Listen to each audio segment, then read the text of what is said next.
Dust danced in golden beams as little Asta struggled with a water bucket, too heavy for her small frame. Her calloused feet bled on the rocky path, but she pressed on.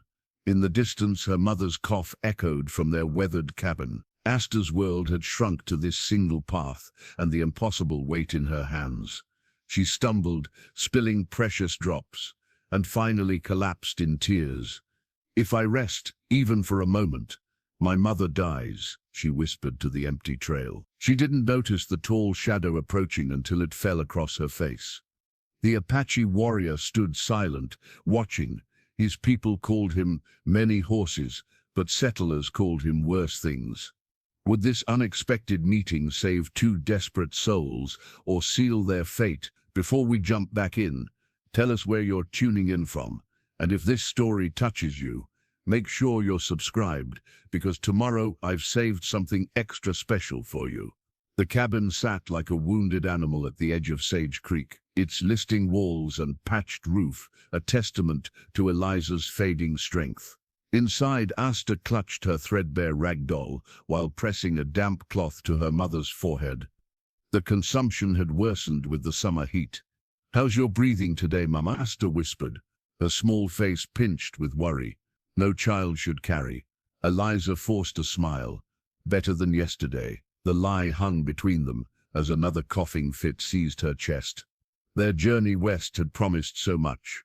Thomas had painted pictures of fertile land and fresh beginnings. Then typhoid took him in Missouri, leaving Eliza to complete the journey alone with their daughter. The homestead claim was honored, but Thomas's dreams now mocked them from the unforgiving Arizona soil. Asta tucked the doll beside her mother. "Sarah can watch over you while I fetch more water." "The well's running low again," Eliza murmured. "You'll need to go to the creek." The creek meant an extra mile each way. Asta nodded, hiding her exhaustion. At 8 years old, her shoulders already carried the weight of their survival. Outside, the merciless sun baked the dusty yard. Asta retrieved the wooden buckets, their handles worn smooth from her daily journeys. A group of town children played near the general store. Their laughter fell silent as she passed. "Look at her feet," a boy whispered too loudly. "Mama says only savages go barefoot." A girl with ribbons in her hair wrinkled her nose. "My pa says they won't last another winter, says it's God's will." Asta walked faster, buckets banging against her legs. Their words weren't new. Sage Creek had little charity for a sickly widow and her child. At the creek, Asta set down her buckets. Her reflection rippled in the water, hollow cheeks, tangled hair, eyes too old for her face. She remembered when her mother would brush her hair each night, singing softly. That was before the coughing began. The return journey was always hardest. Water sloshed over the sides with each step, soaking her faded dress.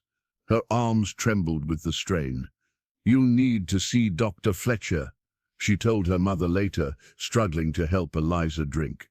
"We can't afford him," Eliza said between sips.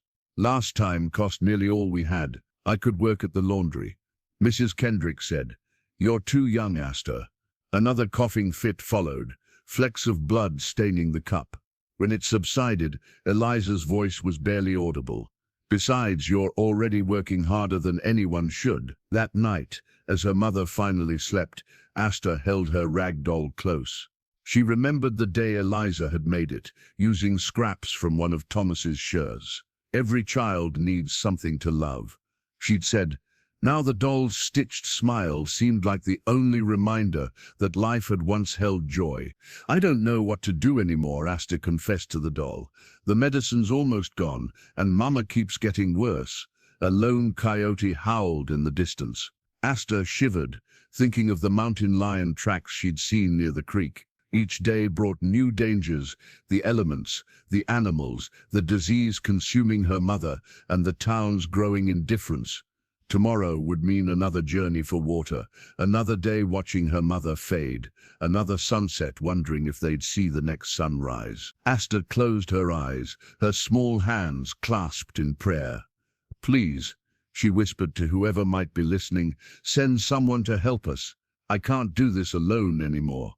The rag doll watched with its button eyes, the only witness to a child's desperate plea in a world that had forgotten them. Many horses watched the small figure struggle along the dusty path. 3 days he had observed the child with her buckets, her determination a silent challenge to the cruelty of circumstance. His people had moved north weeks ago, but something kept him lingering at the edges of settler territory. The silver knife at his belt caught the sunlight as he shifted position. It had belonged to a cavalry officer once, before many horses claimed it in battle. Now he used it to cut herbs, dress game and carve wood, turning a weapon into a tool of survival. The girl collapsed midway up the trail, water spilling across parched earth. Her small body shook with sobs. The words she whispered carried to him on the wind. "If I rest, my mother dies." Many horses had sworn to avoid the settlers after his wife's death 5 winters past. Mania had bridged 2 worlds, her Mexican heritage, a fragile connection between his Apache ways and the advancing frontier.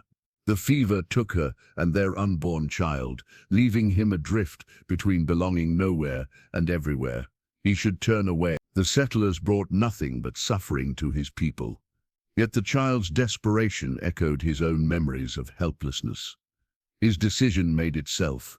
The silver knife secured, he moved silently down the slope. The girl didn't notice him until his shadow fell across her. Fear replaced sorrow as she scrambled backward, eyes wide with stories she'd surely heard about, savage Indians. Many horses knelt, keeping his distance. He pointed to the bucket, then to himself, making his intention clear. "You want to help?" The child's voice wavered between hope and suspicion.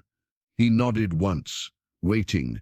The girl studied him with eyes too wise for her years. "My mama's sick," she said finally. "Our cabin's just up there." Many horses filled both buckets. The girl led the way, glancing back constantly as if he might vanish or attack. The dilapidated cabin appeared through scrub pine, smoke trailing weakly from its chimney. "Mama's inside," the girl said, hesitating at the door. "She doesn't have the strength to fetch water anymore." Inside, the sick room smell hit him immediately, the sweet sour scent of consumption. A woman lay on a crude bed, her blonde hair damp with sweat, cheeks hollow from wasting disease. She struggled upright at his entrance, terror flashing across her face. "Aster, get behind me." He helped with the water. "Mama, the child." Aster explained, standing her ground. Many horses set the buckets down slowly. The woman's fear was familiar. He had seen it on countless faces before bullets or blades followed. He reached for his knife, and the woman flinched, pulling Aster closer. But instead of drawing the blade, he untied the knife in its beaded sheath and placed it on the floor. A gesture understood in any language. "I am not a threat." He stepped back, giving them space. His eyes caught sight of familiar plants drying from the ceiling beams, settler attempts at medicine, but wrong preparations, wrong combinations. Many horses pointed to the herbs, then shook his head. He mimed coughing, then pointed outside. "You know something that could help?" Aster asked, hope quickening her words. He nodded, pointing to the hills. The mother's eyes narrowed with suspicion battling desperation. "Why would you help us?" Many horses had no answer. They would understand. The Great Spirit moved in ways that defied explanation. Instead, he looked at Aster's bleeding feet and pointed again to the hills, then made a wrapping motion around his own foot. "I think he's saying he'll bring medicine." Aster translated, "and something for my feet." The woman's resistance crumbled under another coughing fit. When she recovered, resignation replaced fear. "We have nothing to pay you with." Many horses shook his head and backed toward the door. Payment belonged to the settler world of trades and debts. Some things were done because they needed doing. "Will you come back?" Aster asked as he stepped outside. Many horses nodded, pointing to the setting sun, then its rising position. "Tomorrow." As he vanished into the trees, he heard the mother's worried voice. "Aster, if anyone from town sees him here, He understood their danger better than they knew. But the silver knife remained on their floor, his pledge to return, and perhaps the first fragile bridge between worlds falling apart and coming together. Dawn broke over the cabin as Asta sat vigilant by her mother's bedside. Eliza's fever had spiked during the night, her breathing shallow and labored. The broken pocket watch lay open on the small table, Thomas's final possession, its hands forever marking the moment of his passing. "Is he really coming back, Mama?" Asta whispered, eyes fixed on the door. Eliza's cracked lips formed a weak smile. "Men rarely keep their promises, especially to those who have nothing." A soft sound outside silenced them. Asta peered through a gap in the curtains. Many horses stood in their yard, arms laden with bundles. The silver knife was now back at his belt. Asta unlatched the door, mindful of her mother's anxious gaze. Many horses entered, his tall frame making the cabin seem smaller. He laid out his offerings on the table, a fresh rabbit, several bundles of plants, and a pair of small moccasins. "You came back," Asta said, wonder in her voice. Many horses nodded, then pointed to the moccasins, then to her raw feet. "For me?" When he nodded again, Asta slipped them on, a perfect fit. "Thank you," she whispered, feeling the soft leather protect her abused skin. Eliza struggled to sit up, suspicion warring with gratitude. "Why are you helping us?" Many horses considered her, then pointed to the ceiling, made a rocking motion with his arms, and pointed to his heart. "He lost a child," Asta translated, somehow understanding. "Is that right?" Pain flickered across his weathered face as he nodded. Eliza's expression softened slightly. "I'm sorry." Many horses moved to the herbs drying from the rafters, selecting some while discarding others. He gestured for water, which Asta quickly provided. With methodical precision, he began preparing a mixture in a clay cup he'd brought. "My husband tried everything," Eliza said, watching.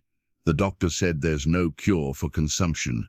Many horses didn't respond, focused on his work. When finished, he offered the steaming cup to Eliza. She hesitated, looking at her daughter. "Please try, Mama," Asta urged. "It can't be worse than doing nothing." Eliza accepted the cup, grimacing at the bitter taste, but drinking it all. Many horses nodded approval, then moved to the rabbit, gesturing that he would prepare it. "Let me help," Asta offered, following him outside where he'd begun skinning the animal with his silver knife. Under his guidance, Asta learned to prepare the meat properly. His movements were efficient, wasting nothing. When she struggled, his large hands gently corrected her grip. "Do you have a name I can say?" Asta asked, as they worked. He touched his chest. "Many horses." His voice was deep, the English words carefully shaped. "I'm Asta. That's my mama, Eliza." She smiled, delighted he could speak. "Will your medicine make her better?" Many horses balanced his hand in a maybe gesture. "Help breathe. Need time." The smell of cooking meat soon filled the cabin. Eliza managed several spoonfuls of the rabbit stew, more than she'd eaten in days. After the meal, many horses examined the cabin's leaking roof and broken well pump. Without being asked, he began repairs, his strong hands making quick work of tasks that had overwhelmed Eliza. Asta watched in fascination. "Were you always good at fixing things?" "Learn to survive," he answered simply.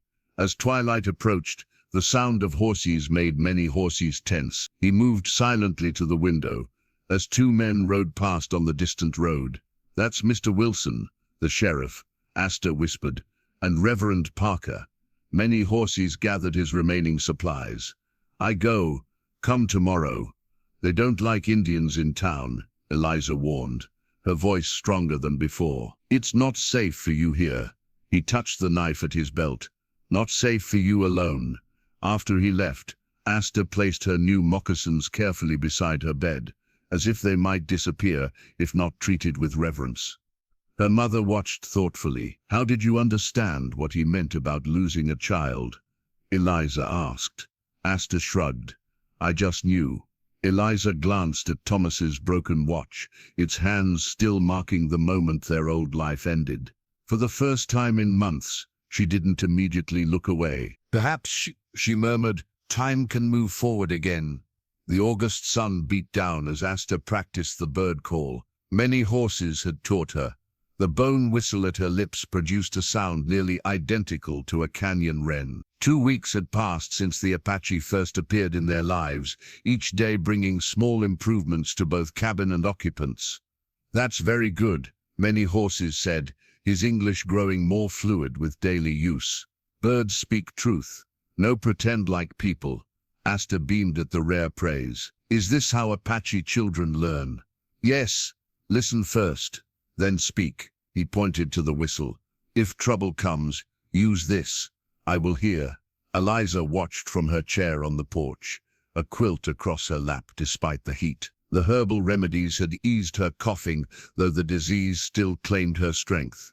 She observed the growing bond between her daughter and the Apache with mixed emotions.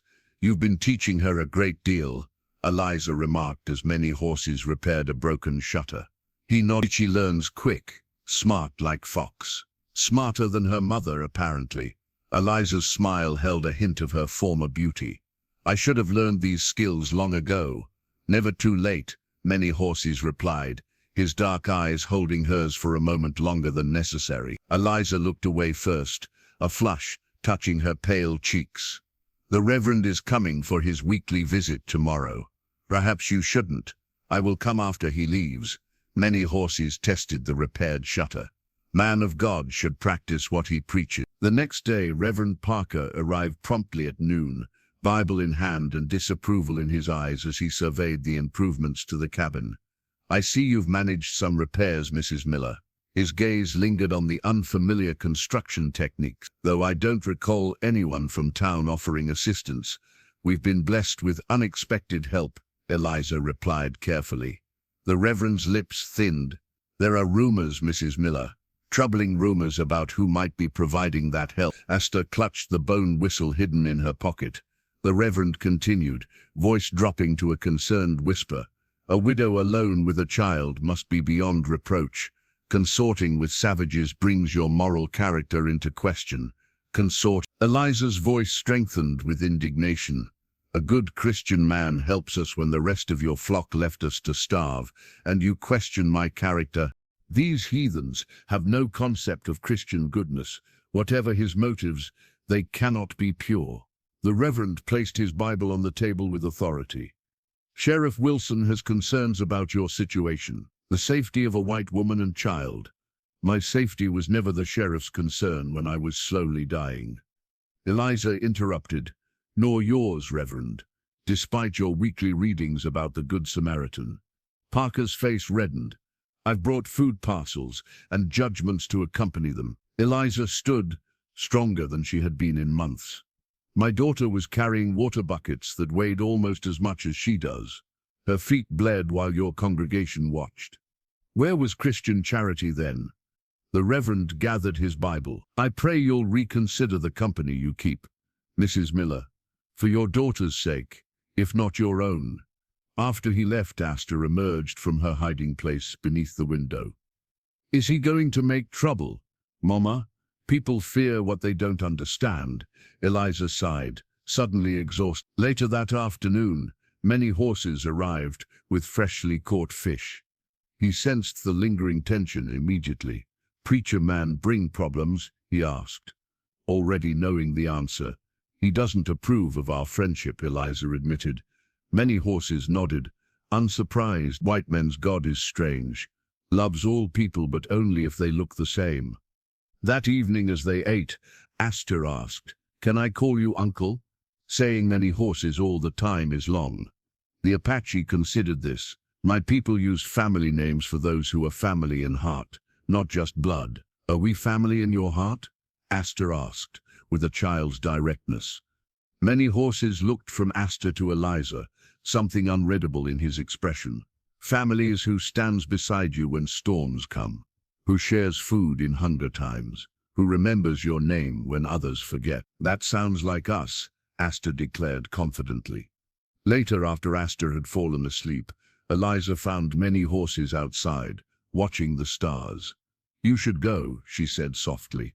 "The town will only grow more hostile, and you will grow more sick," he countered. Child will be alone. Why risk yourself for us? We're nothing to you." Many horses turned to her, his face solemn in the moonlight. Great Spirit puts people in our path for reasons. Sometimes to help, sometimes to heal. He paused.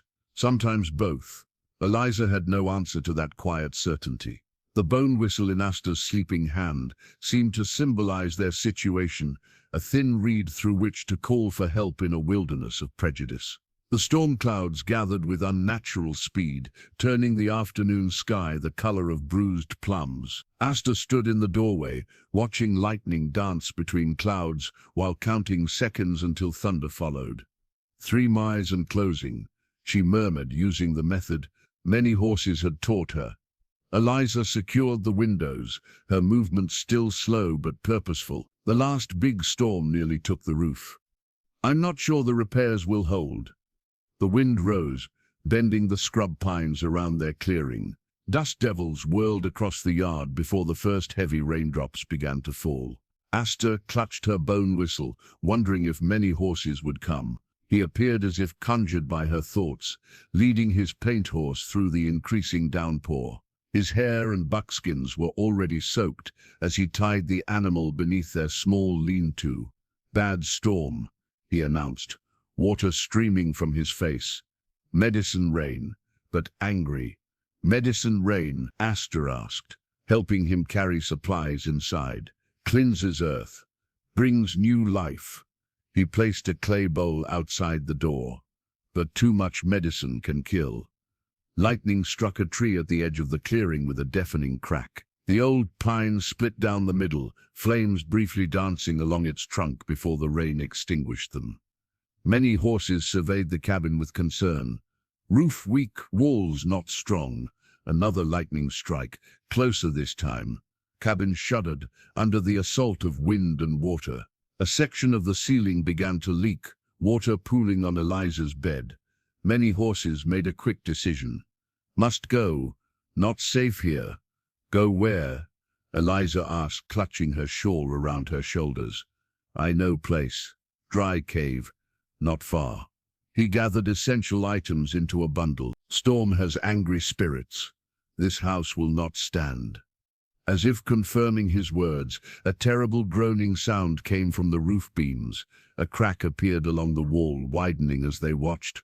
"Mama," Asta's voice trembled. Eliza hesitated only a moment before nodding. "What do we need to take?" They worked quickly, gathering food, blankets, and medicine. Many horses wrapped Eliza in an oilskin and lifted her onto his horse, her body feather-light from months of illness. "Hold tight," he instructed. "Asta rides with me." He lifted the child to sit before him, one arm securely around her as he led the horse away from the cabin. The clay water bowl, now overflowing with rain, was the last thing Asta saw as they left. The journey was a nightmare of howling wind and stinging rain. Many horses navigated with unerring confidence, though Asta could barely see through the curtain of water. Eliza clung to the horse, her face buried against its neck. After what seemed hours but was perhaps only 20 minutes, they reached a rocky outcropping. Many horses guided them through a narrow opening into blessed dryness and silence. "The mountain's heart," he explained, helping Eliza down. "Safe place." Inside, the cave opened to a chamber large enough to stand in. Dried wood was already stacked along one wall. Many horses quickly built a small fire, its light revealing ancient handprints painted on the rock walls. "Your people made these?" Asta asked, tracing the outlines with her finger. "Ancestors. Very old. They speak to us still." He arranged their blankets near the fire. "Rest here until storm passes."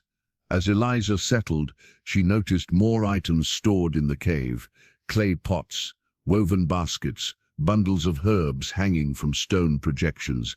"You live here?" she asked. "Sometimes, when needed." He checked her breathing, concerned by her exhaustion. "Cave keeps secrets safe." They ate jerky and dried berries as the storm raged outside. Many horses added fragrant herbs to the fire, filling the cave with a calming scent. Gradually, Eliza's breathing eased. Will our cabin still be there tomorrow? Asta asked, fear creeping into her voice. If not, we build better one. Many horses promised. Stronger walls, good roof. We? Eliza questioned softly. He met her gaze across the fire. Unless you say no. Something unspoken passed between them. Acknowledgement of how their lives had become entwined beyond mere charity or gratitude. Later, as Asta slept between them, many horses began a low, melodic chant that seemed to merge with the storm's voice. Eliza watched his face in the firelight, seeing not the savage she had first feared, but a man of quiet dignity whose strength came from harmony with the world rather than conquest of it. "What are you singing?" she whispered. "Prayer for protection, for all of us." His hand rested protectively near Asta's head. "Storm will end. New day comes." Eliza nodded, surprisingly at peace despite their circumstances. Outside, the clay bowl continued to fill with rain, collecting what would sustain them in days to come. Dawn revealed the storm's aftermath. Their cabin stood, but barely. Roof half collapsed, one wall bulging outward like a broken rib. Many horses surveyed the damage without expression, while Asta clutched his hand. "Can we fix it?" she asked, voice small against the morning stillness. "Not fix. Build new." He touched the remaining sound beam. This time, build right. Eliza emerged from the lean-to where they had spent the night after returning from the cave. The journey back had revealed a transformed landscape, uprooted trees, new gullies carved by floodwater, and a strange clarity to the air. "We can't afford lumber," she said, practical even in disaster. Many horses gestured toward the fallen pines. "Storm provides. Must listen to what it gives." For the next 3 days he worked tirelessly, first salvaging what could be saved from the old cabin, then preparing the fallen timber. Asta followed him like a shadow, learning to strip bark and smooth rough edges. Even Eliza found strength to help, sorting nails and preparing meals for their small work crew. On the 4th morning, a wagon appeared on the rutted path to their clearing. A tall man with a graying beard pulled his team to a halt, eyeing many horses warily. "Mrs. Miller?" he called, keeping his distance. Eliza stepped forward. "Yes, Byron Winters. Own the ranch east of town." He nodded toward the timber. "Heard your place got hit bad. Brought some supplies." The wagon held roofing material, tools and a small crate of food. Eliza's eyes widened. "This is very kind, Mr. Winters, but we can't pay. Not asking payment." His gaze shifted to many horses, who had positioned himself between the stranger and Asta. "Word in town is you've got help already." Tension crackled between the men. Many horses stood perfectly still, only his eyes alive with watchfulness. "Yes," Eliza said carefully. "This is many horses. He's been helping us since before the storm." Winters nodded slowly. "Figured as much. Sheriff's been talking. Not kindly. The sheriff has never concerned himself with our welfare before," Eliza replied, steel beneath her politeness. "True enough." Winters began unloading his wagon. "Not everyone in town shares his views. Some of us remember when the Apache helped settlers during the drought of '68. Many horses relaxed slightly. You have good memory. Hard to forget who saves your children." Winters extended his hand.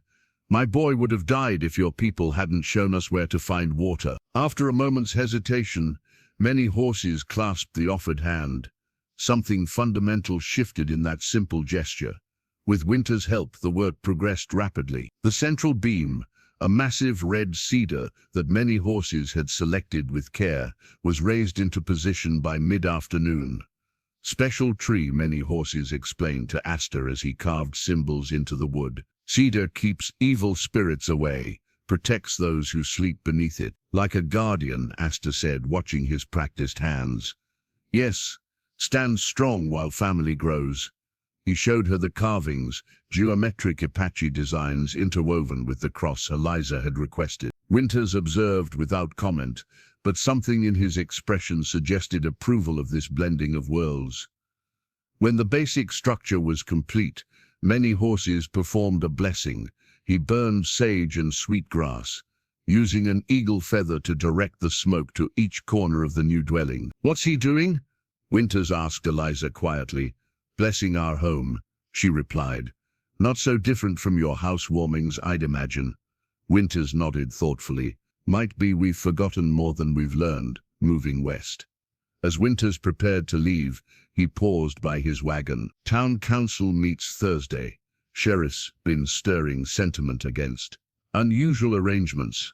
His eyes flickered toward many horses. "Might be good to have friends there." "Are you offering to be such a friend, Mr. Winters?" Eliza asked. "Let's just say I repay my debts. All of them." With that cryptic statement, he departed. That evening, they slept in their partially finished cabin for the first time. The red cedar beam gleamed in the firelight, its carved symbols creating dancing shadows on the new walls. "It feels stronger," Asta observed, her small hand tracing the carvings. "Like it could stand against anything now." Many horses nodded. "Strength comes from what you cannot see. Wood bends but does not break. Remembers how to stand after storm." Eliza watched them from her new bed, positioned so she could see the stars through the unfinished window. "Like people," she murmured. "Yes," many horses agreed, his eyes meeting hers across the room. "Like people who learn to bend together." Outside, the night creatures resumed their songs, unaware that the simple cabin now sheltered something rare and fragile. A family being forged not from blood, but from the stronger bonds of choice and trust. The cabin glowed golden in the late September light. 3 weeks had passed since the rebuilding began, and the structure now stood more solid than it had ever been. Eliza hung washing on the line, her movements still careful but no longer desperate. Inside, Asta practiced her letters at a table. Many horses had crafted from pine, their peaceful routine shattered at the sound of approaching horses. Many horses, who had been splitting wood, set down his axe and moved protectively toward the cabin. 4 mounted men appeared around the bend, Sheriff Wilson in the lead, flanked by deputies and Reverend Parker. "Stay inside," many horses told Eliza and Asta, his voice calm but brooking no argument. Eliza hesitated.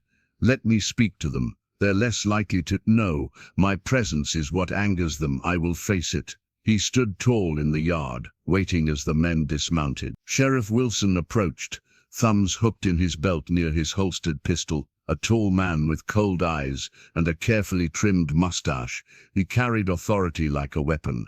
"Mrs. Miller," he called, ignoring many horses. "Step out here, please." Eliza emerged despite many horses' objection, positioning herself beside him. Asta peered through the window, the bone whistle clutched in her hand. "What can I do for you, Sheriff?" Eliza asked, her voice steady. Wilson's eyes flicked to many horses with undisguised contempt. "Town council met yesterday. There's concern about your arrangement here." "My arrangements are my business, Sheriff. Not when they involve harboring a savage," Wilson countered, "especially one suspected of theft from Jenkins' ranch last month." Many horses remained impassive. "I take nothing that is not freely given." "You've got no rights here," Indian, Wilson snapped. "You're not even supposed to be off the reservation." "He has every right to be here," Eliza interjected. "He's my guest." Reverend Parker stepped forward, Bible clutched to his chest. "Miss Miller, we understand your vulnerable position has perhaps clouded your judgment. A widow alone might feel desperate for protection. But this arrangement is unseemly." "Unseemly?" Eliza's voice rose. "He saved our lives during the storm. He rebuilt our home when no one from town offered help." "Be that as it may," the sheriff interrupted. "The council has decided. Either the Indian goes, or you both do." He produced an official-looking document. "You have 1 week." "On what grounds?" Eliza demanded. "Public safety. Moral concern." Wilson's thin smile didn't reach his eyes. "And questions about your claim to this property." Eliza's hand went to the small key she wore on a cord around her neck. The key to their cabin, the only tangible proof of ownership she possessed, since the deed was lost in her husband's effects. "My husband purchased this land legally. We've improved it according to homestead requirements." "Perhaps. but records can be misplaced. Wilson's implication hung in the air, particularly when squatters take up with hostiles. Many horses stepped forward, his movement causing the deputies to reach for their weapons. "This woman has paper for land." "My husband had the deed," Eliza said. "It was with his things when he died." "Then we find it," many horses stated simply. Wilson laughed. "Listen to your pet Indian, Mrs. Miller. Sounds like he's giving orders now." His face hardened. Either he's gone, or you both are, one way or another." After the men departed, Asta burst from the cabin, throwing herself into Many Horses' arms. "You can't leave. They can't make you." Many Horses held her gently. "Sometimes wind blows too strong to stand against." "Then we'll all go," Asta declared, looking to her mother for confirmation. Eliza touched the key at her neck, her expression torn. "This is our home, everything Thomas worked for. My people have place," Many Horses offered quietly. "You would be welcome." The suggestion hung between them. Unimaginable, yet suddenly their most viable option. Later, as darkness fell, Many Horses found Eliza sitting alone on the porch steps. "I could go," he said. "Sheriff only wants me gone. And then what?" Eliza looked up at him, moonlight silvering her face. "Winter's coming. Asta adores you." She stopped, unable to voice what had grown between them. "What about your husband's papers?" Many Horses asked. "Where would they be?" "In his trunk. I searched it after he died, but..." She shook her head. "Everything was chaos then. I was more concerned with keeping Asta alive than finding documents." Inside, they could hear Asta's prayers through the open window. "Please don't let them take Many Horses away. He's our family now." The word family lingered in the night air between them. Many Horses sat beside Eliza, close enough that their shoulders almost touched. "Family is not paper," he said softly. "Not blood only. Family is here." He touched his chest over his heart. Eliza's fingers found the tarnished brass key. "And home, what is that?" "Home is where family stands together." He turned to face her directly. "I will not leave unless you ask me to go." The simplicity of his declaration brought tears to Eliza's eyes. She reached out, her pale hand finding his darker one in the moonlight. "Then we stand together," she whispered. "Whatever comes." The trunk sat in the corner of the cabin, untouched since their arrival in Arizona territory. Dust had settled into the cracks of its wooden surface, like time itself had calcified around the memories inside. Eliza knelt before it, key in hand, while Asta and Many Horses waited silently. "I haven't opened it since Missouri," Eliza explained, fingers tracing the brass lock. "After Thomas died, I couldn't bear to see his things." The hinges protested as she lifted the lid. Thomas's world emerged, his Sunday suit, carefully folded, leather gloves, a straight razor, letters from his mother back east. Beneath these lay the family Bible, its leather binding cracked from years of desert air. Eliza lifted it reverently. Inside the front cover, generations of birth, marriages and deaths were recorded in fading ink.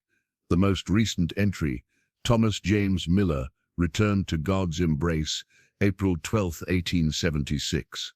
"What did Papa look like?" Asta asked, peering at the Bible. "Like you. Around the eyes," Eliza murmured, turning pages with careful fingers. "He had dreams as big as mountains." Many Horses remained respectfully silent as Eliza sifted through the trunk's contents. Finally, beneath a bundle of letters, she found a leather document case. "Here," she whispered, extracting a folded paper. The deed. The document confirmed Thomas Miller's ownership of 60 acres, purchased from the railroad company in 1875. Eliza's hand trembled as she traced her husband's signature. "Will this stop the sheriff?" Asta asked. Many Horses studied the paper. "Men like Sheriff find ways around paper when they want something. Why does he hate us so much?" Asta's question hung in the air. "He hates what he doesn't understand," Many Horses replied, "and fears what he cannot control." Eliza returned the Bible to the trunk, but hesitated before closing the lid. Thomas wanted so much for us. A proper life. Church on Sundays, Asta in school. Her voice caught, not living on the edges of society with everyone looking down on us. Is that what you want too, Mama? Asta asked, suddenly fearful. Before Eliza could answer, hoofbeats approached. Many horses moved silently to the window.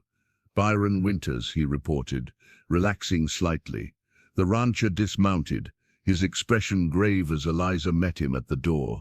Mrs. Miller, I've just come from town. He removed his hat. There's talk I thought you should know about. Inside, Winters declined the offered chair, standing awkwardly in the small space. His eyes took in the open trunk, the Bible, and the document in Eliza's hand. The deed, he asked. Good. You'll need it. The sheriff implied it might not matter, Eliza said. Winters nodded grimly. Wilson's been meeting with railroad men. There's talk of a spur line coming through these parts. His gaze shifted to many horses.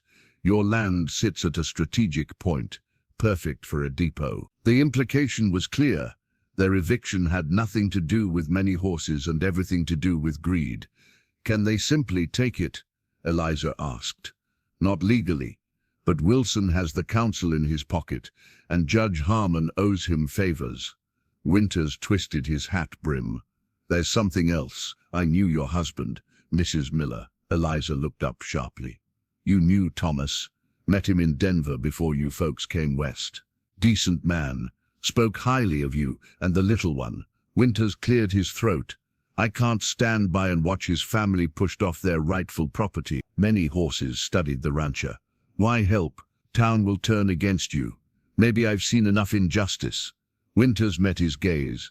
Or maybe I remember what it's like to be helped by someone you're supposed to hate. After Winters left, promising legal assistance, Asta climbed into many horses' lap, as she often did during evening stories.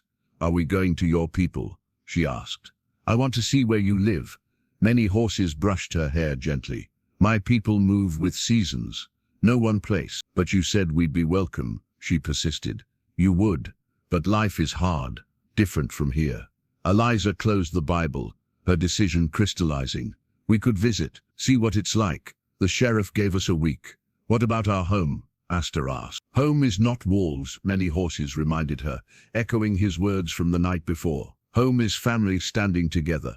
That night, after Asta slept, Eliza found many horses outside, scanning the darkened landscape with vigilant eyes. You should rest, she said, wrapping her shawl tighter against the autumn chill. Sheriff may not wait for deadline. Eliza nodded, understanding his concern. When you offered to take us to your people, was that only for our safety? Many horses turned to her, his face solemn in the moonlight. I offer because you are my heart's family now. But choice must be yours. And if I choose to stay and fight, then I fight beside you. The simplicity of his pledge carried more weight than elaborate promises. Eliza looked back at the cabin where Thomas's Bible now sat on the table, a tangible link to the life she had expected to lead. Beside it lay Asta's bone whistle and the moccasins that had replaced her bleeding feet, symbols of the unexpected life that had found them instead. Tomorrow, she said finally, we'll go see your people, then we'll decide. The journey to the Apache encampment would have to wait. Byron Winters arrived the next morning with a faded map rolled under his arm, his expression grim but determined. Found this in the county records, he explained, spreading the yellowed paper across the table. It's a survey from when the territory was first mapped. The map revealed what many horses already sensed. Their modest homestead sat at the natural junction of two valleys, the only feasible path for the proposed railroad spur. Your land is the key, Winters explained, his finger tracing potential routes. The alternative would cost the railroad company 10 times as much in blasting and grading. Many horses studied the contour lines. Land speaks. We listen. Sheriff's counting on you leaving without a fight, Winters continued. But there are others in town who don't support his methods. Eliza looked up sharply. Others? Folks who remember when Thomas first arrived. The Hendersons at the general store. School teacher, Miss Abernathy. Doc Fletcher, though he keeps his opinions quiet. The doctor refused to treat me, Eliza said, bitterness edging her voice. Because Wilson told him you couldn't pay. Winters shook his head. Fletcher's been asking about your health. Feels guilty, I reckon. A plan began to form. With Winters' help, they would gather allies and petition the territorial governor, challenging Sheriff Wilson's authority. The deed would be their foundation, but they needed witnesses to their improvements on the land, fulfilling homestead requirements. I'll speak to Henderson today, Winters promised. His wife might call on you, Mrs. Miller. Good woman, brought soup when Thomas first fell ill. After Winters departed, many horses slipped away without explanation. He returned hours later with another unexpected ally, a Mexican man named Joaquin, who worked at the livery stable. Many horses saved my son last winter, Joaquin explained in halting English. Boy wandered in snowstorm. He found him. More connections emerged. Joaquin knew 2 Apache men who worked as scouts for the cavalry at Fort Whipple. One was distantly related to many horses through his mother's clan. Captain Miller at Fort is fair man, Joaquin offered. Not like Sheriff. That afternoon, Mrs. Henderson indeed appeared with her daughter, bearing fresh bread and clear curiosity about the Indian situation everyone whispered about in town. Eliza welcomed them with quiet dignity, serving tea in her best cups. Miss Henderson's initial stiffness melted as she observed the immaculate cabin, the evidence of many horses' craftsmanship, and most significantly, Asta's obvious adoration of him. My Edward says the sheriff's been meeting with railroad men for months, Miss Henderson confided as they watched many horses patiently teaching Asta to repair a basket. Very secretive, cash changing hands. The railroad wants our land, Eliza confirmed. Mrs. Henderson's lips tightened. That's not Christian dealing. Edward's grandfather lost land that way back east. We didn't come west to see the same corruption follow. Before leaving, Mrs. Henderson pressed Eliza's hand. Miss Abernathy asked about schooling for Asta. Said the child should be learning her letters, regardless of circumstances. Hope kindled in Eliza's chest. Would she be welcome? Bring her Monday. I'll walk with you both. The offer of public association was significant. That evening, as many horses and Asta practiced Apache words by firelight, Eliza studied the map Winters had left. The paper had haddled with age, but the truth it revealed was freshly relevant. Their small cabin stood at the crossroads of natural pathways, just as they themselves now stood at the intersection of 2 cultures. Sheriff came today, many horses said quietly after Asta had fallen asleep. Eliza's head snapped up. Here, when, while you gathered herbs, watched from trees, his expression remained neutral. Did not approach. Spying on us, Eliza murmured, testing, looking for weakness. Many horses moved to the window, scanning the darkness. He fears what we do now, building strength in numbers. The next day brought Miss Abernathy, the young school teacher whose spectacles magnified her earnest eyes. She assessed Asta's knowledge, pleased to discover the girl already knew basic letters and numbers. Many horses has been teaching me, Asta announced proudly. And Apache words too. Instead of disapproval, Miss Abernathy showed genuine interest. Perhaps you could teach the class a few words. Cultural exchange is most educational. When Dr. Fletcher arrived later that afternoon, ostensibly to check on Eliza's health, the pattern became clear. Word had spread through Sage Creek's less prejudiced citizens. They were choosing sides. Your lungs sound better, the doctor admitted, guilt shadowing his features. The herbal treatment you're using, it's effective. Many horses knows medicines your books don't teach, Eliza said simply. The doctor hesitated. The council meeting Thursday. I'll speak about your case. Medical grounds for staying in your home. Stability for recovery. After he left, many horses smiled, a rare transformative expression. See? Not all settlers blind to truth. Eliza touched the map, her finger tracing the contour of their land. They're good people caught in a bad system, just as your people have good and bad among them. Same river, different banks, many horses agreed. Now we build bridge. That night, Eliza wrote a letter to the territorial governor. carefully outlining their situation. Nearby, many horses carved a new protective symbol above their door, this one combining elements from both their traditions. "What does it mean?" Eliza asked. "Strength in joining," he explained. "Apart, twigs break easily. Together, not even strong wind can break bundle." Monday dawned clear and cool. Asta vibrated with excitement at the prospect of returning to school, proudly wearing a dress Mrs. Henderson had altered for her. Many horses watched from the doorway as Eliza brushed the child's hair, his expression a mixture of pride and concern. "Remember what we practiced," Eliza instructed gently. "If anyone says unkind things, I hold my head high like you showed me," Asta finished. "And remember that their words show their hearts, not mine." "Good girl." Eliza secured the final braid with a ribbon. Many horses stepped forward, presenting Asta with a small leather pouch on a cord. "Protection," he explained, hanging it around her neck. "Keep under dress. Private." The missive pouch disappeared beneath Asta's collar. Her small hand reached up to touch Many Horse's face, a gesture of such natural affection it made Eliza's heart catch. "Will you be here when I return?" Worry clouded Asta's eyes. "I promise," he assured her, though his glance at Eliza conveyed his uncertainty. Mrs. Henderson arrived promptly, greeting them with genuine warmth. As they departed, Many Horses touched Eliza's shoulder. "Be watchful." "Sheriff," angry at new allies. She squeezed his hand briefly, the touch conveying more than words.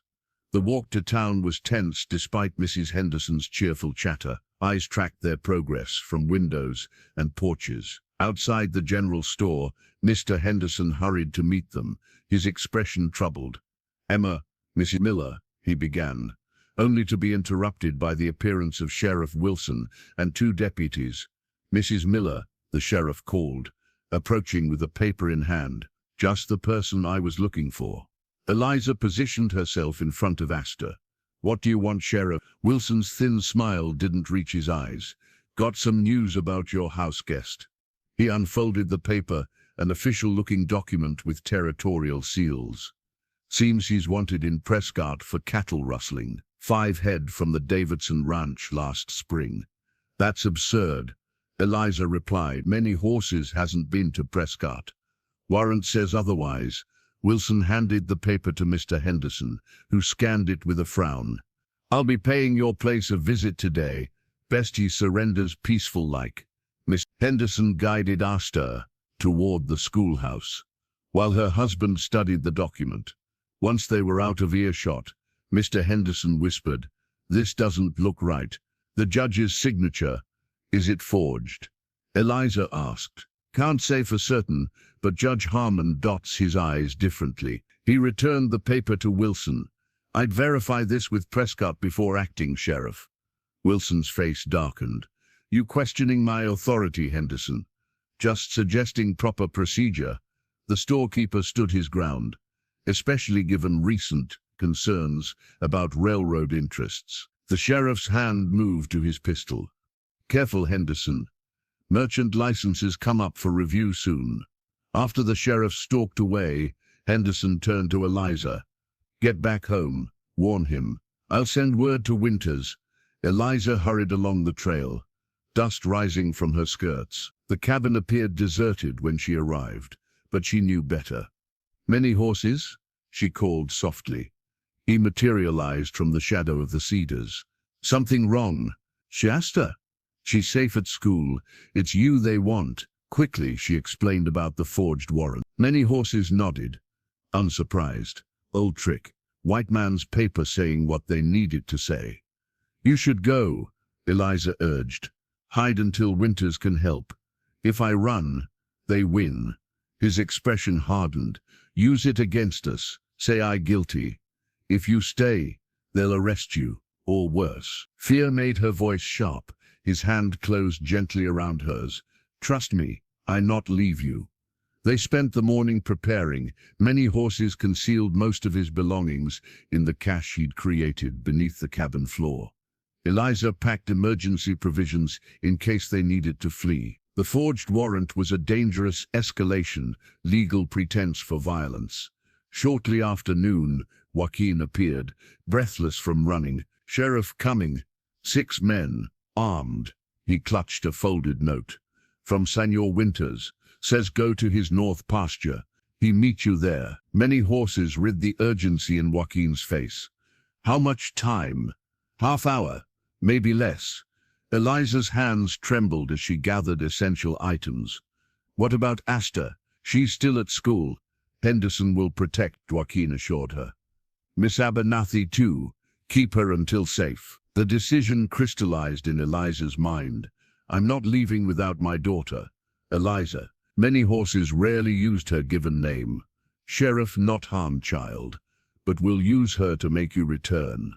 The truth of his words struck her like physical pain. The sheriff would keep Asta as leverage, knowing her mother would surrender to anything to ensure her safety. "Miss Abernathy will bring her to Winter's ranch after dark," Joaquin added.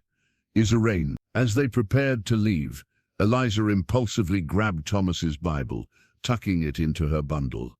Many horses watched without comment, understanding the symbolic weight of her choice. At the edge of the clearing, Eliza paused for one last look at the cabin they had rebuilt together. The protection symbols above the door seemed to pulse with unspoken promise. "This is not the end. We will return." Many horses said with quiet certainty, reading her thoughts. "How can you be sure?" His hand found hers, fingers interlacing. "Because some things, once joined, cannot be truly broken." They vanished into the trees as the first sounds of approaching horses echoed from the valley below. The warrant that had driven them from their home fluttered forgotten on the cabin table, a paper lie that would soon be exposed, but not before setting larger forces in motion. The Winters Ranch sprawled across a gentle slope, its main house overlooking grazing lands that stretched to distant mesas. Byron had concealed them in a line shack on his northern boundary, remote enough for safety but close enough for communication. "Sheriff's men searched your cabin," Byron reported, arriving at dusk with supplies. "When they found it empty, Wilson nearly shot Henderson for warning you." Eliza paced the small shack, eyes constantly drawn to the trail from town. "What about Asta?" "Safe at the schoolhouse. Miss Abernathy's keeping her there until dark, then bringing her here." Byron set down a rifle, just in case. Many horses had remained unusually silent, watching the changing light across the landscape. Now he spoke. "Sheriff will not stop with failed trap." "No," Byron agreed grimly. "He's sent telegrams claiming an Apache uprising, requesting cavalry assistance." Eliza blanched. "That's madness. There's no uprising. Wilson's desperate, railroad deadlines approaching, and he's promised to deliver your land." Byron rubbed his weathered face. "There's something else." Joaquin recognized one of Wilson's new deputies. "Says he was involved in the San Carlos massacre 3 years ago. Bad business." Many horses, expression hardened. "Yellowknife massacre, women and children killed. My wife's cousin among them." The pieces suddenly aligned in Eliza's mind. This isn't just about land. It's personal for him. "Appears so." Byron nodded. "Wilson was a civilian scout for that operation, under a different name. Rumor is, he took trophies." Many horses turned away, controlling his reaction with visible effort. The depth of this revelation hung heavy in the small space. The sheriff's hatred had roots deeper than mere prejudice or greed. As night fell, Miss Abernathy arrived with Asta, who flung herself into her mother's arms with a sob of relief. Many horses knelt to embrace them both, his stoic demeanor softening. "The sheriff came to school," Asta whispered. "Asked questions about you. Miss Abernathy told him to leave without a proper warrant for questioning minors." The school teacher's cheeks colored at many horses' look of gratitude. Educational regulations can be quite useful when applied properly. Their brief reunion was interrupted by the sound of approaching horses. Too many for friends. "Get down," Byron ordered, extinguishing the lamp. Through gaps in the wooden walls they watched as mounted men surrounded the shack, lanterns illuminating the sheriff's hard features. "Winters," Wilson called. "We know they're in there. Send out the Indian and the woman and child can go free. Byron stepped onto the porch, rifle held casually. Evening, Sheriff. Got a warrant to be on my property. I'm pursuing fugitives, Wilson snarled. Don't need a warrant. Actually, you do. The new voice came from the darkness beyond the sheriff's men. A mounted figure emerged. A cavalry officer, with captain's insignia gleaming on his uniform.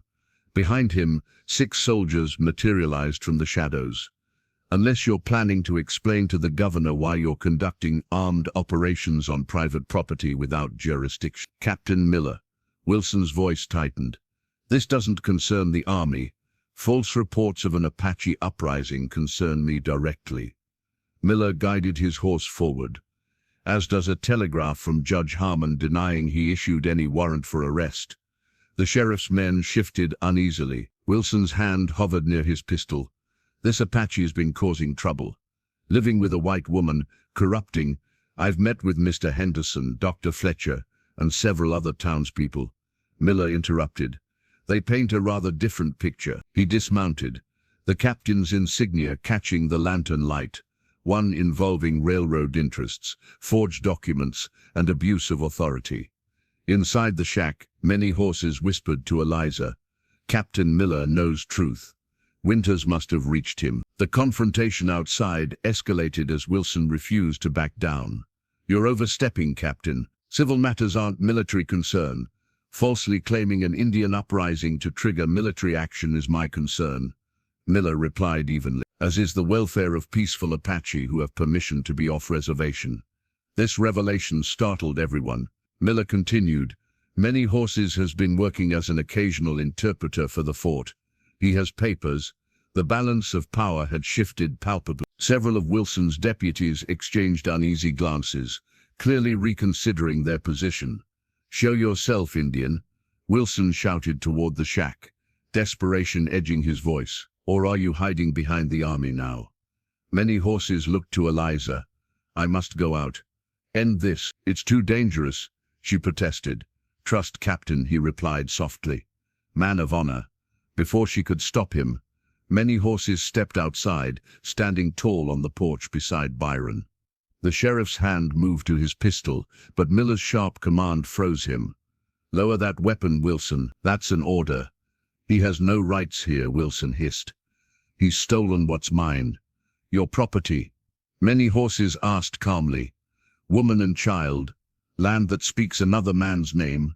What belongs to you, Sheriff? Wilson's control snapped.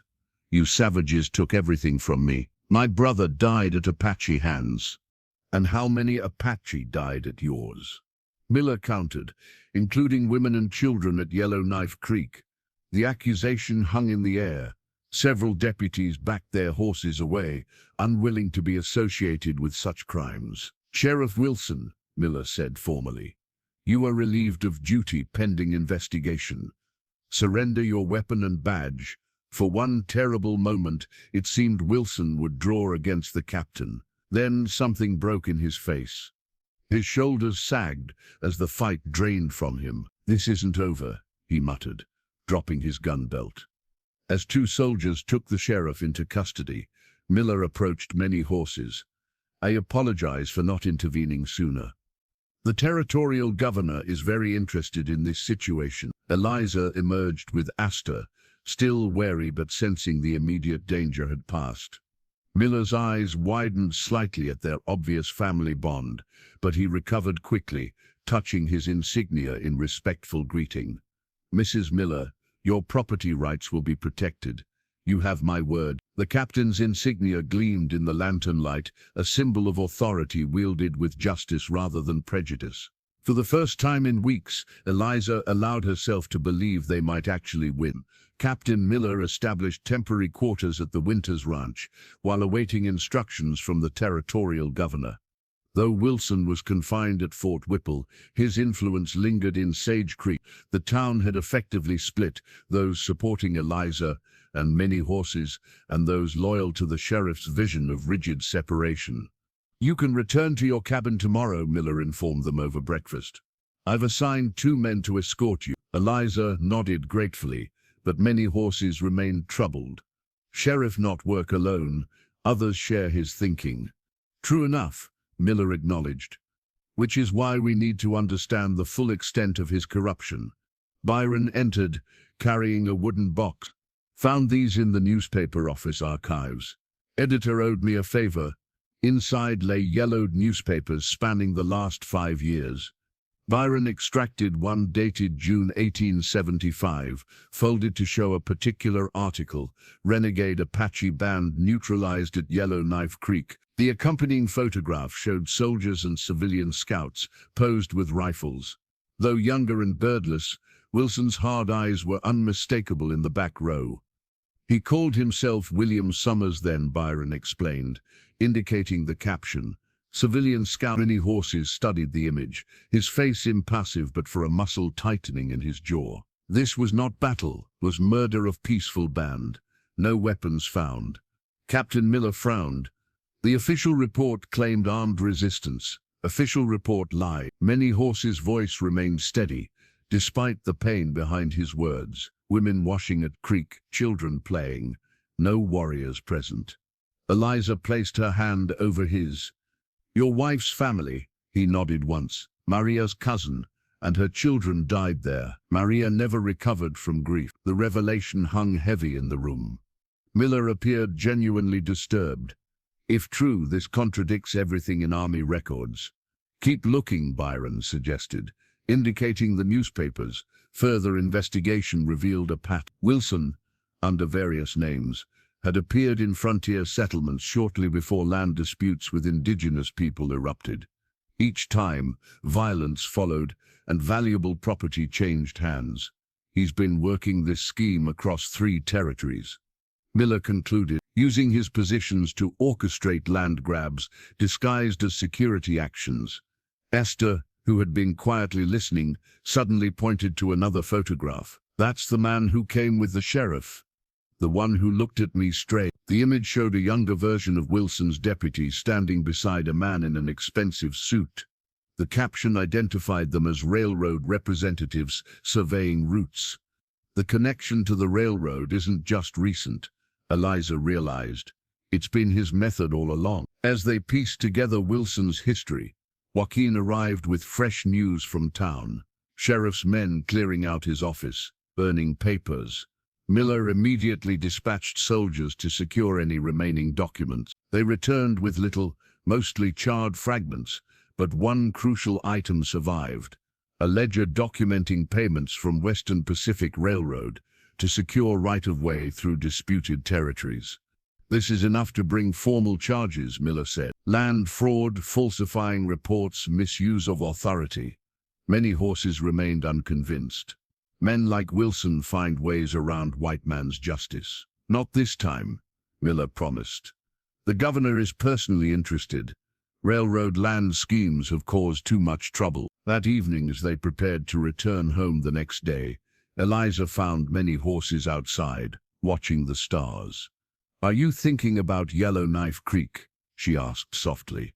Thinking about circles, he replied. How past becomes future if not healed properly. Will this healing be enough? Exposing Wilson's crimes. Many horses considered this. Justice helps, but true healing needs more. He turned to her. Needs new stories to replace old ones.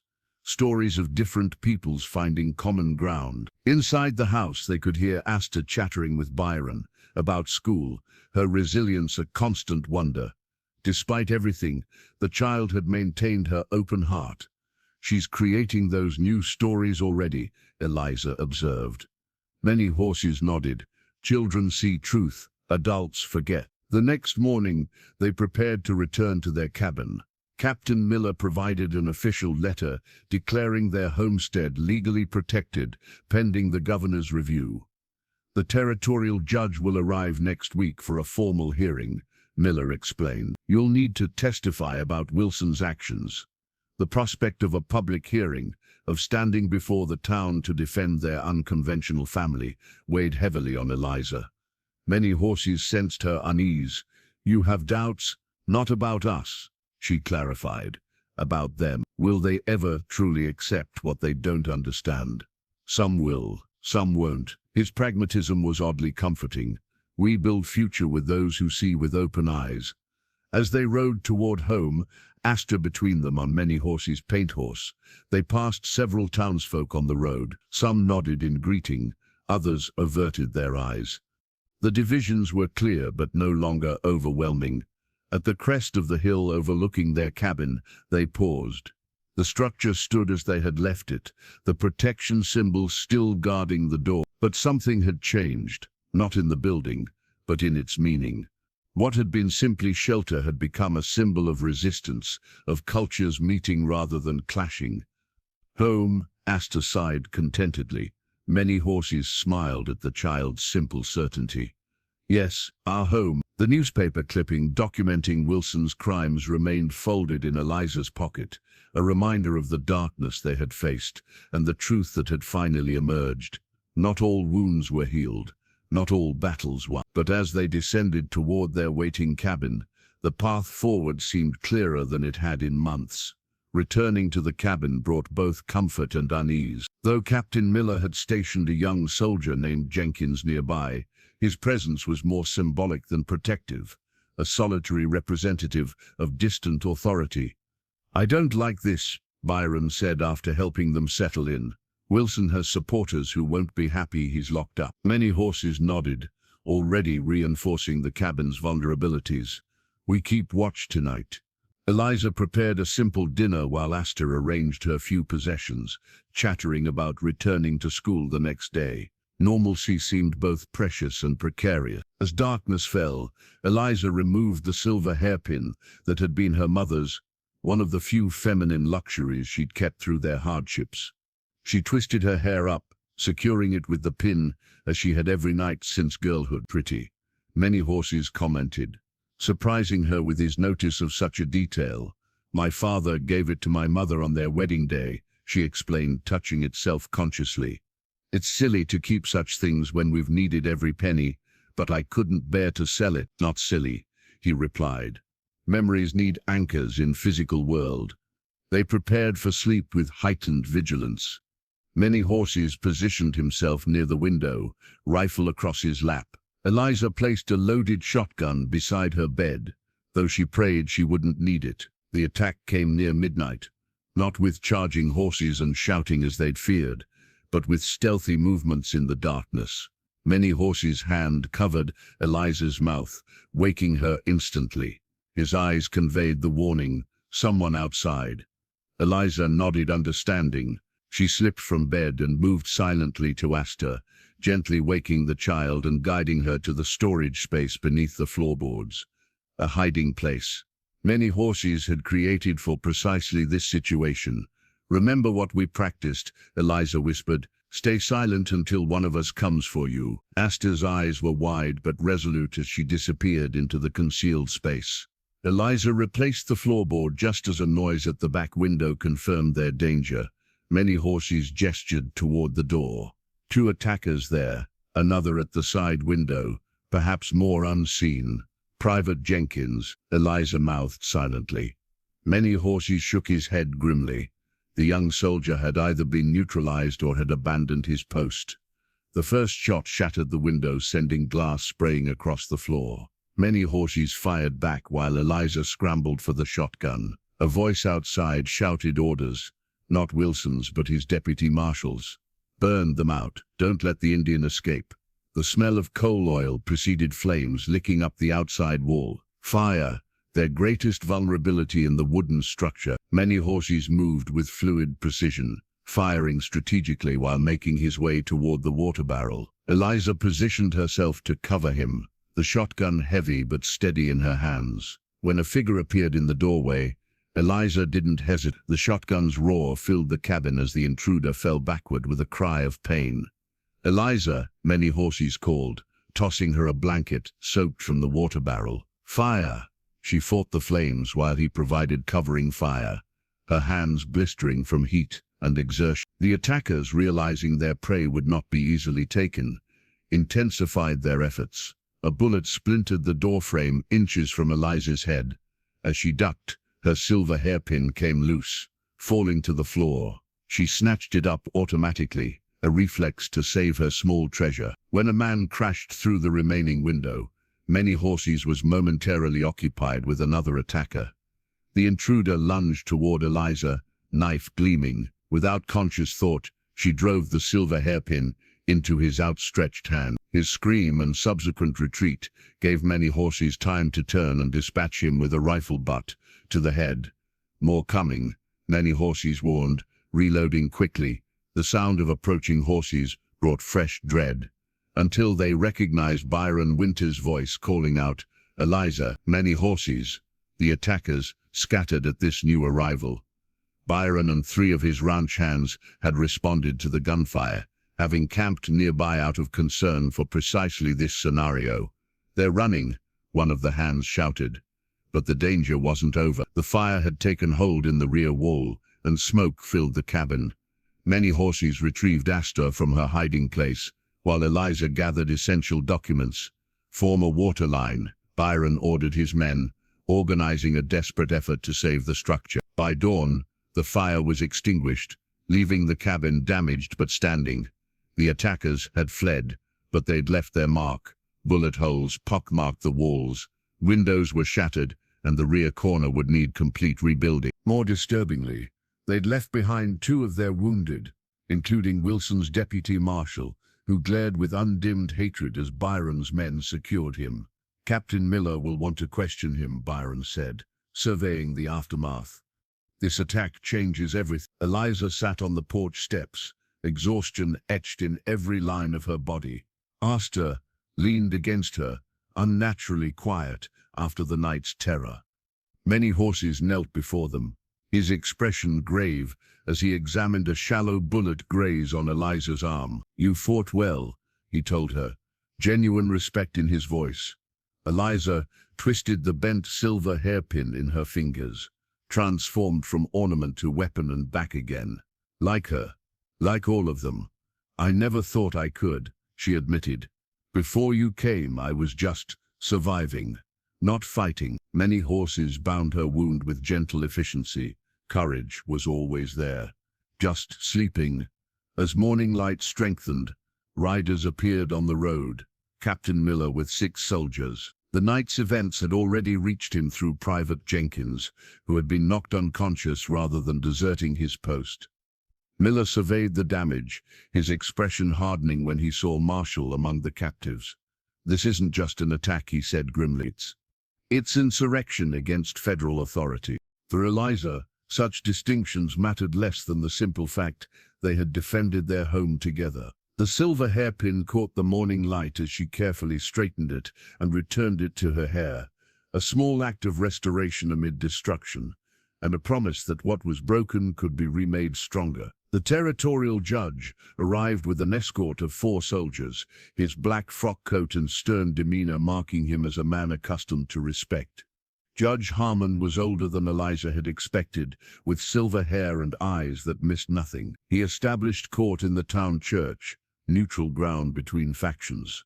"Not proper courthouse," Many Horses observed as they approached the white clapboard building, "but good symbol, place where truth should matter." The entire town seemed to have gathered, faces both hostile and supportive, watched their procession, Eliza with her arm still bandaged from the attack, Many Horses walking tall beside her, and Asta between them, small hand in each of theirs.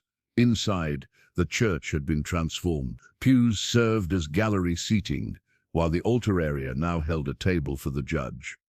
Sheriff Wilson sat with his remaining deputies, heavily guarded.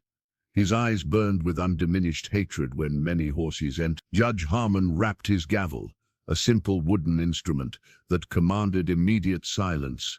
Many Horses studied it with interest, recognizing the power of such symbols.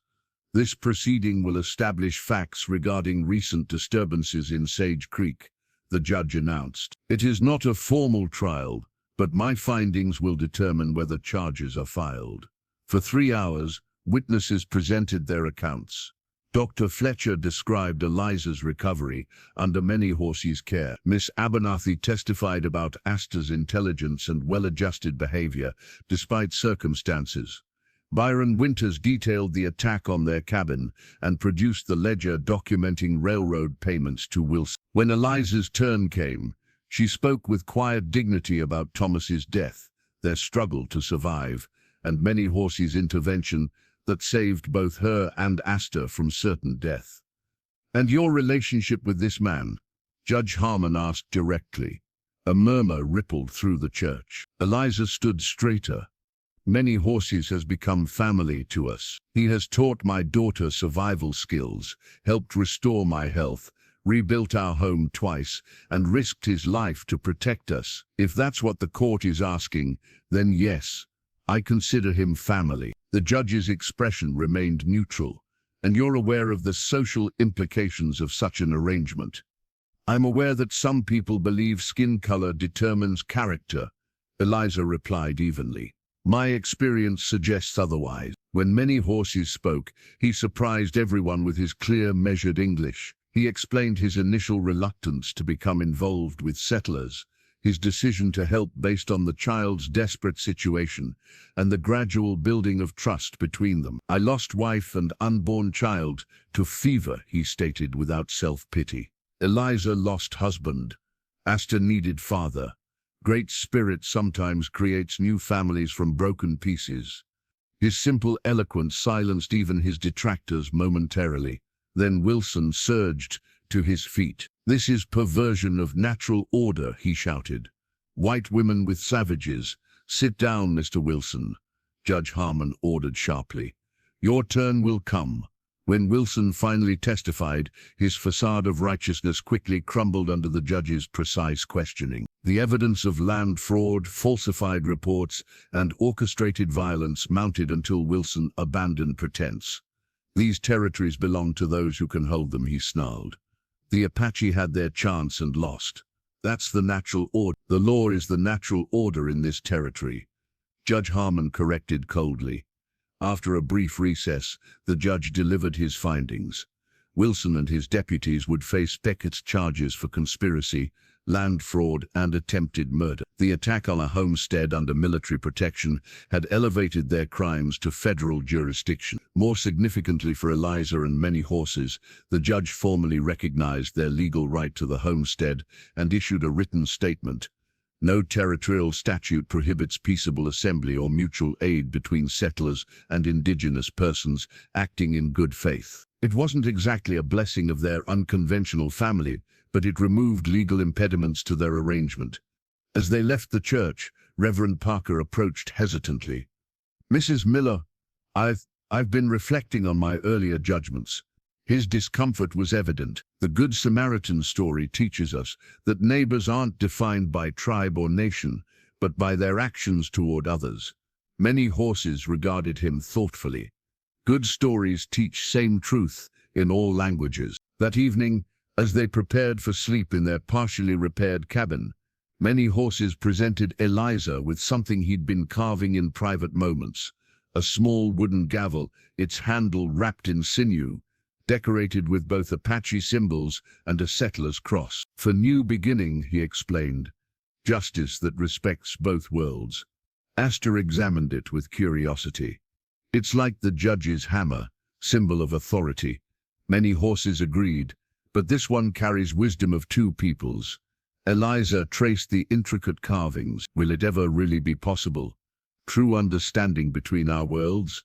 Many Horses placed his hand over hers. "Already happening. Here. Now." Outside, a cavalry patrol passed on their regular rounds, Captain Miller's precaution, until Wilson's remaining supporters were identified. The protection was welcome, but Eliza realized something profound had shifted within her. Fear no longer dominated her decisions.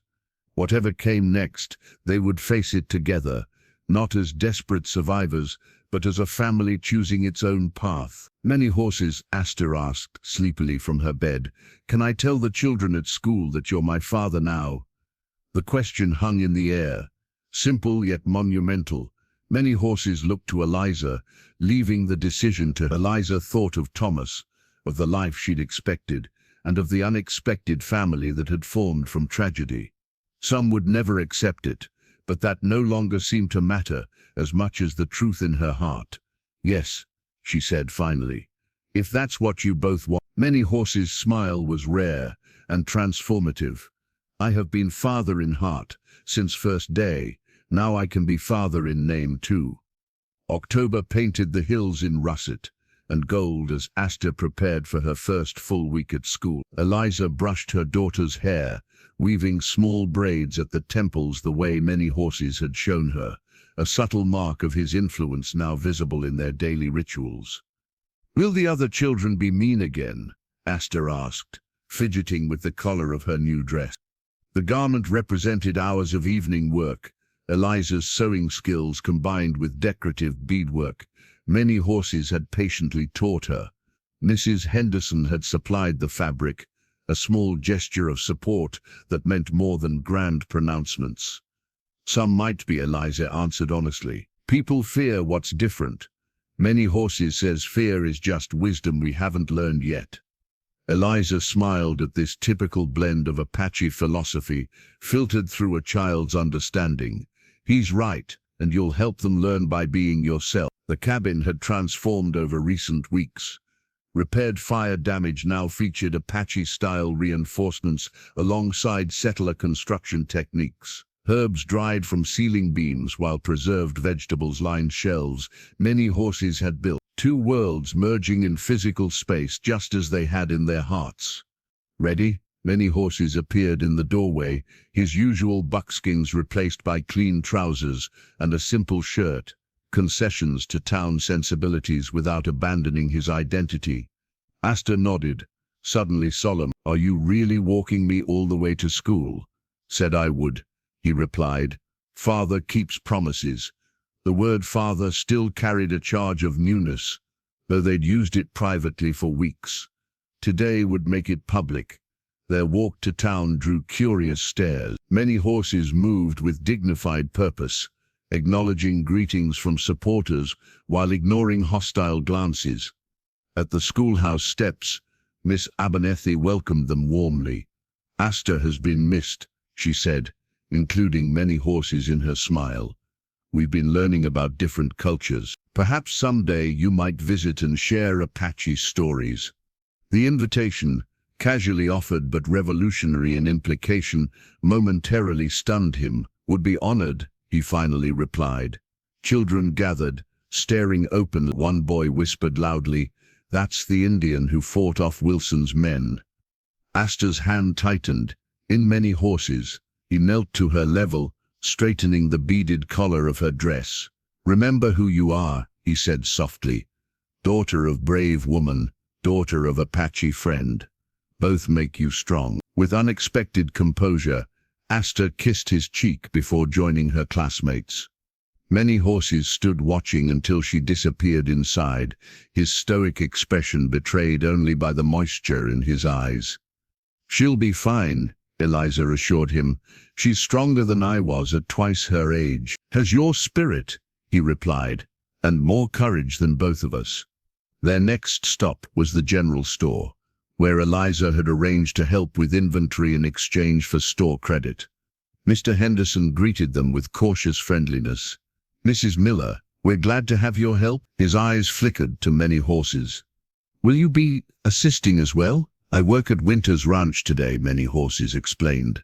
"Byron pays fair wage for skilled hands." The arrangement with Byron had been unexpected, legitimate employment that utilized Many Horses' extensive knowledge of horses and terrain. More importantly, it represented acceptance from a respected rancher. "I'll return at 4 to walk you both home," Many Horses told Eliza, his hand briefly touching hers, a restrained gesture that nonetheless conveyed deep affection. Throughout the day, Eliza catalogued merchandise and organized shelves, aware of customers' reactions to her presence. Some greeted her normally, others whispered behind their hands. Mrs. Henderson intervened when one woman's comments became openly offensive. "Elizabeth Miller has shown more courage and dignity than most of us could imagine," she declared loudly, "and her daughter deserves better than petty gossip." At noon, Dr. Fletcher appeared, ostensibly to purchase supplies but clearly intending to check on Eliza's healing arm. "The wound is clean," he confirmed after a brief examination. Your many horses knows his medicine. He taught me which plants help prevent festering, Eliza explained. Knowledge passed through generations. Fascinating. The doctor seemed genuinely interested. Western medicine could learn from such traditions. When school ended, Asta burst into the store, her initial exuberance dimming at the stares her entrance provoked. But she rallied quickly, presenting Eliza with a drawing she'd made, 3 figures, holding hands beside a cabin. Miss Abernathy asked us to draw our families, she explained proudly.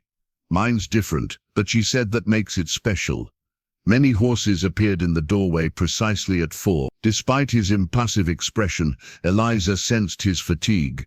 A day of physical labor after years of independent movement would challenge anyone. Good day, he asked Asta, examining her drawing with serious attention. Billy Thompson said mean things, but Sarah Baker told him to hush, because you're a hero who fought bad men.